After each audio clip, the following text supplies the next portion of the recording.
MTV news Kannada ವಾಹಿನಿಗೆ ಸ್ವಾಗತ. ಈ ಸರ್ಕಾರ ಅಲಿಬಾಬಾ 40 ಕಳ್ಳರ ಗುಂಪಿನಂತಿದೆ ಎಂದು ರಾಜ್ಯ ಸರ್ಕಾರದ ವಿರುದ್ಧ ಕೇಂದ್ರ ಸಚಿವ ಕುಮಾರಸ್ವಾಮಿ ವಾಗ್ದಾಳಿ ಮಾಡಿದ್ದಾರೆ. ಬೆಂಗಳೂರಲ್ಲಿ ಮಾತನಾಡಿದ ಅವರು, ಅಧಿಕಾರಕ್ಕೆ ಬಂದಾಗಿನಿಂದ 17 ರಿಂದ 18 ಎಸ್ಐಟಿಗಳನ್ನು ರಚನೆ ಮಾಡಿಕೊಂಡು ರಾಜಕೀಯ ಹಾಗೆತನೆ ತೋರುತ್ತಿರುವ ವ್ಯಕ್ತಿಗಳನ್ನ ಏನೆಂತ ಕರಿಬೇಕು ಅಂತ ಹೇಳಿದ್ದಾರೆ. ಇಡಿಯನ್ನ ಸಚಿವ ಕೃಷ್ಣ ಬೈರೇಗೌಡರು ಸೀಳು ನಾಯಿ ಅಂತ ನಿಂದಿಸಿರುವ ಕುರಿತು ಮಾತನಾಡಿ ಅವರಿಗೆ ಹ್ಯಾಟ್ಸ್ ಆಫ್ ಮಾಡೋಣ ಅಂತ ಲೇವಡಿ ಮಾಡಿದ್ರು. ಲೋಕಾಯುಕ್ತ ಅಧಿಕಾರಿಗಳು ಯಾರು? ಸರ್ಕಾರದ ಅಧೀನದಲ್ಲಿ ಬರುವವರು ತಾನೆ. ಇವತ್ತು ಎಷ್ಟು ಜನ ಮಂತ್ರಿಗಳು ಸಮಜಾಯಿಸಿ ಕೊಡ್ತಿದ್ದಾರೆ. ಎಲ್ಲರೂ ರೀತಿಯಲ್ಲಿ ನಿಂತವರಂತೆ ಇಡಿಯನ್ನ ಬೈಯುತ್ತಿದ್ದಾರೆ, ತಪ್ಪು ಮಾಡಿದ್ದಾರೆ, ಹತಾಶೆಯಿಂದ ನಿಂದನೆ ಮಾಡ್ತಿದ್ದಾರೆ ಅಂತ ಆಕ್ರೋಶ ವ್ಯಕ್ತಪಡಿಸಿದ್ರು. ಹಾಸನದ ಪ್ರಕರಣಕ್ಕೆ ಸಂಬಂಧಿಸಿ ವಕೀಲ ದೇವರಾಜ್ ಗೌಡ ಅವರು ಆಡಿಯೋ ರಿಲೀಸ್ ಮಾಡಿದ್ರು. ಆಡಿಯೋದಲ್ಲಿ ಡಿಕೆ ಶಿವಕುಮಾರ್ ಏನೇನ್ ಹೇಳಿದ್ರು ಎನ್ನುವುದನ್ನ ಇಡೀ ದೇಶವೇ ಕೇಳಿಸಿಕೊಂಡಿದೆ. ಹಾಸನದಲ್ಲಿ ಅದೇನೋ ಸಮಾವೇಶ ಮಾಡ್ತಿದ್ದಾರಂತೆ, ಸಾಂತ್ವನ ಹೇಳುವುದಕ್ಕೆ ಹೋಗ್ತಾರಂತೆ. ಯಾರಿಗೆ ಸಾಂತ್ವನ ಹೇಳ್ತೀಯಪ್ಪ ಎಂದು ಕುಮಾರಸ್ವಾಮಿ ಕಿಡಿಕಾರಿದ್ರು. ಆ ಹೆಣ್ಣು ಮಕ್ಕಳ ಫೋಟೋ ಹಾಕಿ ಬೀದಿ ಬೀದಿಯಲ್ಲಿ ಪ್ರಚಾರ ಮಾಡಿದ್ರಲ್ವಾ, ಯಾರಾದ್ರೂ ಒಬ್ಬರನ್ನಾದ್ರೂ ಬಂಧಿಸಿದ್ದರಾ ಇವರು? ಆ ವಿಡಿಯೋ ಹರಿಬಿಟ್ಟವರನ್ನ ಅರೆಸ್ಟ್ ಮಾಡಿದ್ದೀರಾ? ಇದು ನಿಮ್ಮ ಎಸ್ಐಟಿ ತನಿಖೆನಾ? ಇದೆಲ್ಲದಕ್ಕೂ ಕಾಲ ಒಂದು ದಿನ ಉತ್ತರ ಕೊಡುತ್ತೆ. ಸತ್ಯಗಳಿಂದ ಹೊರಗೆ ಬರುವುದು ನಿಶ್ಚಿತ. ಕೃಷ್ಣ ಬೈರೇಗೌಡ್ರೆ, ನೀವು ಹೇಗೆ ನಡೆದುಕೊಳ್ತೀರಾ? ನಿಮ್ಮ ಸರ್ಕಾರ ಹೇಗೆ ನಡೆದುಕೊಳ್ತಾ ಇದೆ? ಸಚಿವ ಪರಮೇಶ್ವರ್ ಹೇಳಿಕೆ ನೋಡಿದೆ, ಇವರನ್ನ ದೇವರೇ ಕಾಪಾಡಬೇಕು. ಹಾಗಲಕಾಯಿಗೆ ಬೇವಿನಕಾಯಿ ಸಾಕ್ಷಿ ಎಂಬಂತ ಆಗಿದೆಯೇ ಇವರದ್ದು ಎಂದು ತರಾಟೆಗೆ ತೆಗೆದುಕೊಂಡಿದ್ದಾರೆ ಎಚ್.ಡಿ. ಕುಮಾರಸ್ವಾಮಿ. ಸರ್ಕಾರದ ಬಗ್ಗೆ ಚರ್ಚೆಯನ್ನು ಮಾಡ್ತಾರೆ. ಕೇಂದ್ರ ಸರ್ಕಾರಕ್ಕೂ ಇದಕ್ಕೂ ಸಂಬಂಧ ಏನು? ಮೂಡಾದಲ್ಲಿ ನಡೆದಿರತಕ್ಕಂಥ ಹಗರಣ ಈಗಾಗಲೇ ರಾಜ್ಯದ ಹೈಕೋರ್ಟ್ನಲ್ಲಿ ತನಿಖೆಗೆ ಆದೇಶ ಆಗಿದೆ. ಅದರ ಮೇಲೆ ತನಿಖೆಗಳು ನಡೀತಾ ಇದೆ. ಇಡಿ ಅವರಿಗೆ ಕೇಂದ್ರ ಸರ್ಕಾರ ಸೂಚನೆ ಕೊಟ್ಟಿದ್ದಾರಾ?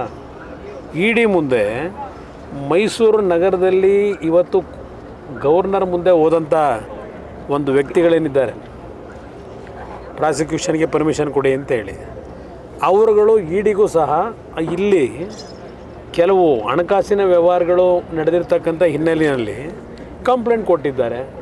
ಅದರ ಮೇಲೆ ಅವರು ತನಿಖೆ ನಡೆಸಿ ಅದರ ಮಾಹಿತಿಗಳು ಕೊಟ್ಟಿದ್ದಾರೆ. ಲೋಕಾಯುಕ್ತ ಏನು ನಡೆಸ್ತಾ ಇದ್ದಾರೆ ಅಧಿಕಾರಿಗಳು? ಯಾರವರು? ಸರ್ಕಾರದ ಅಧೀನದಲ್ಲಿರೋರಲ್ವೇ? ಇವತ್ತು ಎಷ್ಟು ಜನ ಮಂತ್ರಿಗಳು ಸಮಜಾಯಿಷಿ ಕೊಡ್ತಕ್ಕಂಥದ್ದಕ್ಕೆ ಕೃಷ್ಣ ಬೈರೇಗೌಡರಿಗೆ ಹ್ಯಾಟ್ಸ್ ಆಫ್ ಮಾಡೋಣ. ಇವತ್ತು ಅದಕ್ಕೆ ಹೇಳಿದ್ದು ಇಡಿ ಅವ್ರನ್ನ ಸೀಳ್ ನಾಯಿ ಅಂತ ಏನಕ್ಕೆ ನೀವೇನು ನಿಮ್ಮ SIT ಅವ್ರು ಏನು ಮಾಡಿದ್ರಿ? ಇವತ್ತು ಕರ್ನಾಟಕ ರಾಜ್ಯದಲ್ಲಿ ನಿಮ್ಮ ಒಂದು ಸರ್ಕಾರದಲ್ಲಿ ಎಷ್ಟು SIT ಮಾಡಿದಿರಿ? 17-18 SITಗಳು ಮಾಡಿದಿರಿ. ನಾನು ಒಂದು ನಿಮಗೆ ಎಕ್ಸಾಂಪಲ್ ಕೊಡ್ತಕ್ಕಂಥದ್ದು, ನಾನು ಸಹೋದರ ಅಂತ ಹೇಳಲ್ಲ, ರೇವಣ್ಣ ಅವ್ರ ವಿಷಯದಲ್ಲಿ ಯಾವ ರೀತಿ ನಡ್ಕೊಂಡಿದ್ದೀರಿ? ಒಬ್ಬ ಮಾಜಿ ಪ್ರಧಾನಮಂತ್ರಿ ಮನೆಗೆ ಪೊಲೀಸ್ ಅಧಿಕಾರಿಗಳನ್ನು ನುಗ್ಗಿಸಿ ಅರೆಸ್ಟ್ ಮಾಡ್ತಕ್ಕಂಥ ಕೆಲಸಕ್ಕೆ ಕೈ ಹಾಕ್ತೀರಿ ನೀವು. ನಿಮ್ಗೆ ಯಾವ ನೈತಿಕತೆ ಇಟ್ಕೊಂಡಿದ್ದೀರಿ? ಏನು ಮಾಡಿದ್ದಾರೆ ರೇವಣ್ಣ ಅಂತೇಳಿ? ಯಾವುದೋ 5 ವರ್ಷದ ಕೇಸು ಅಂತೇಳಿ ಒಂದು ಸುಳ್ಳು ಒಂದು ಕೇಸನ್ನು ಯಾರಿಂದ ಪಡೆದು ಏನೇನು ನಡೆಸಿದ್ದೀರಿ? ಅದೆಲ್ಲ ದೇವರಾಜೇಗೌಡ ಅಂತೇಳಿ ಒಂದು ಆಡಿಯೋ ಬಿಟ್ರಲ್ಲ, ಅದರಲ್ಲಿ ಇದೇ ನಿಮ್ಮ ಡೆಪ್ಟಿ CM ಏನು ಹೇಳಿದ್ದಾರೆ? ಆ ಕೇಸ್ ಹಾಕ್ಸಕ್ಕೆ ಕರ್ಕೊಂಬಂದ ಹೆಣ್ಮಗಳನ್ನ ಹರಸಾಹಸ ಪಟ್ಟಿದ್ದೀನಿ, ಇರಪ್ಪ ಇದನ್ನೇ ನಾನು ಹರಸ್ಕೊಂಡ್ರೆ ಸಾಕಾಗಿದೆ ಅಂತ ಹೇಳ್ತಾರಲ್ಲ.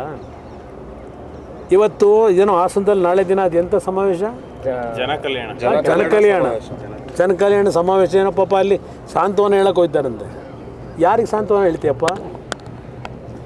ಆ ಹೆಣ್ಣು ಮಕ್ಕಳನ್ನ ಫೋಟೋಗಳನ್ನು ಹಾಕಿ ಬೀದಿ ಬೀದಿಲಿ ಪ್ರಚಾರ ಮಾಡಿದ್ರಲ್ಲ, ಯಾರನ್ನಾದರೂ ಒಬ್ಬನ್ನ ಅರೆಸ್ಟ್ ಮಾಡಿದ್ರೆ ಆ ಕ್ಯಾಸೆಟ್ ಬಿಟ್ಟಂಥವ್ರನ್ನ, ಇದು ನಿಮ್ಮ SIT ತನಿಖೆನಾ ನೀವು ನಡೆಸ್ತಾ ಇರ್ತಕ್ಕಂಥದ್ದು?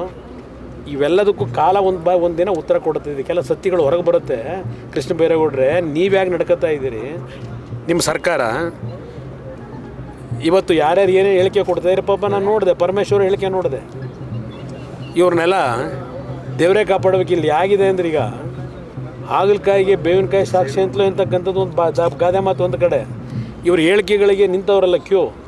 ಅಲಿಬಾಬಾ ಮತ್ತು 40 ಮಂದಿ ಕಳ್ಳರ ಸಂತೆ ಇದು ಈಗಿನ ರಾಜ್ಯ ಸರ್ಕಾರ.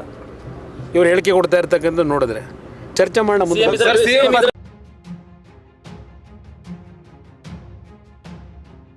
ತಾಜಾ ಸುದ್ದಿಗಾಗಿ ಎಂಟಿವಿ ನ್ಯೂಸ್ 24x7ಗೆ ಸಬ್ಸ್ಕ್ರೈಬ್ ಮಾಡಿ ಮತ್ತು ಬೆಲ್ ಐಕಾನ್ ಅನ್ನು ಒತ್ತಿ. ತಪ್ಪದೇ ಲಿಂಕ್ ಶೇರ್ ಮಾಡಿ.